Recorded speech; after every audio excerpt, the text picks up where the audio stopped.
everything we see, silver looks really solid as well. And again, I'm not giving financial advice, but as a forecaster, it looks like a real good play. Because anything other than paper currency that has an intrinsic value that you could exchange on, like silver and gold, we believe is going to continue to grow. And that's exactly what Bob Chapman was saying yesterday. We're going to move on because we've got lots of callers for Gerald Celente. Joe in Texas, you're on the air. Go ahead. Hi. I have a question about gold, actually. I have been buying gold since 99. So it's eventually going to be time to sell some of it.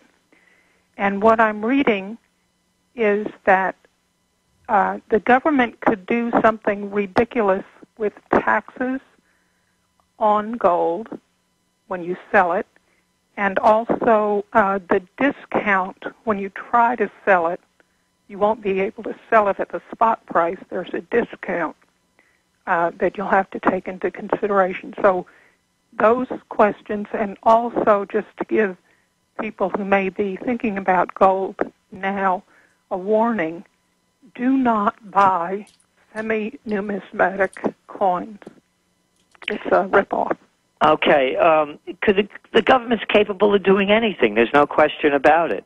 That's why a lot of people that I know have moved their gold offshore or out of the country.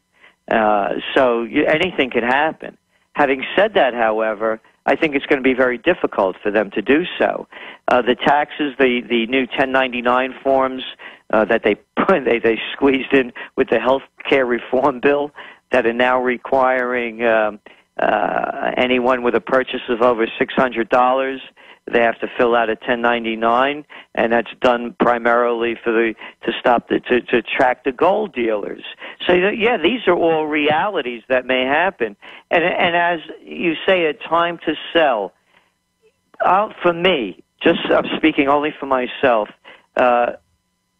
Gold is for my old age. You know, when I'm in my 80s, God willing, and I'm not working anymore for whatever reason, I want to have that there for my old age. If you have to sell it, I believe there's always going to be a buyer.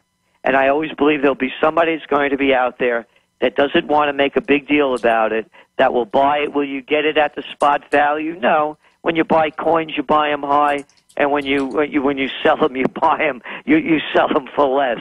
That's just the way it works in that system. However, look at where gold has gone from, for example, when we called the gold bull run in 2001, when it was selling at $275 an ounce, and now it's trading for roughly what? $1,260.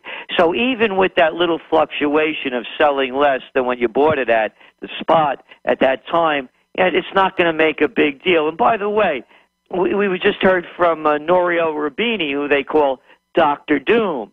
Well, I don't know if it's Dr. Doom or Dr. Dumb, because in 2009 he said, quote, gold has no intrinsic value and that possibly it could go to over $1,100 an ounce. And as I mentioned, now we're at 1,260. And he's saying that it's nonsense and people are crazy if they think it's going to go to 2,000 an ounce.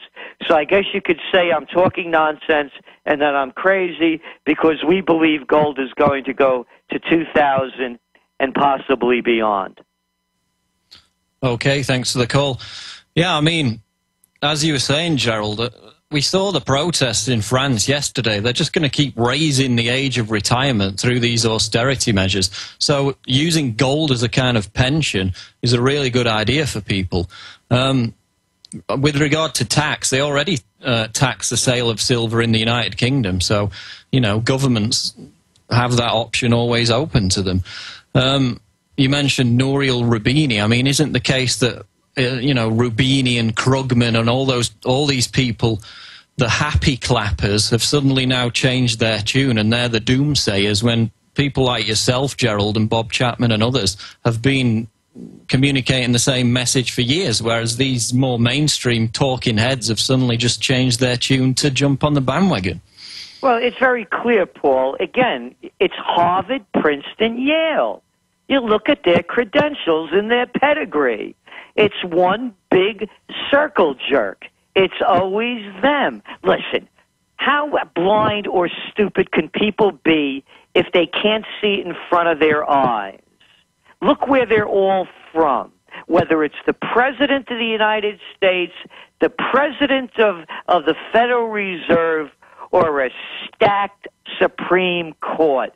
What kind of imbecile could actually buy into the line that we have a Supreme Court of real justices when it's stacked with Harvard and Yale? And you know why it's stacked like that?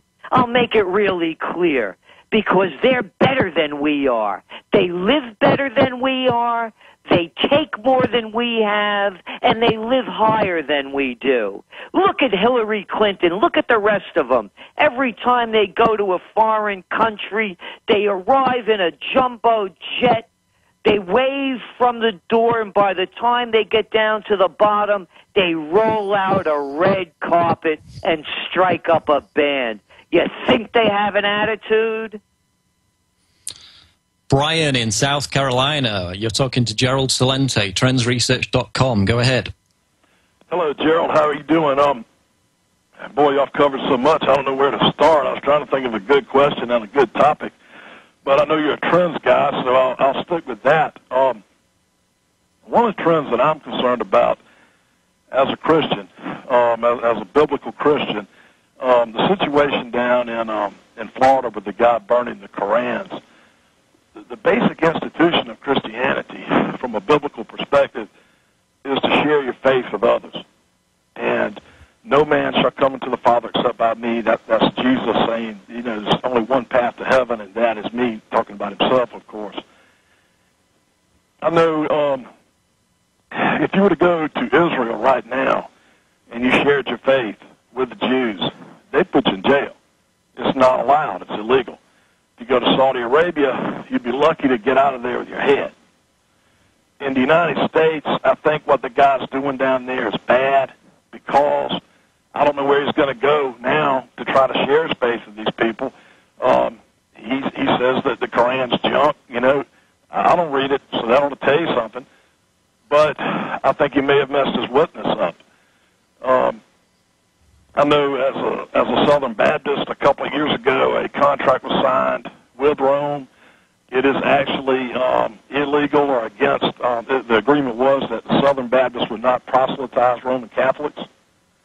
And as a trend, how long do you think Christianity has left to be biblically what it is and to share its faith before they start enforcing these laws which the United Nations have on the books to make it illegal to share your faith in a way that's not politically correct? We'll get Gerald's answer after the break. We're coming up on a hard break here. Stay tuned for the final segment of the Alex Jones Show here with Gerald Celente of the Trends Research Institute. PrisonPlanet.tv. Stay tuned.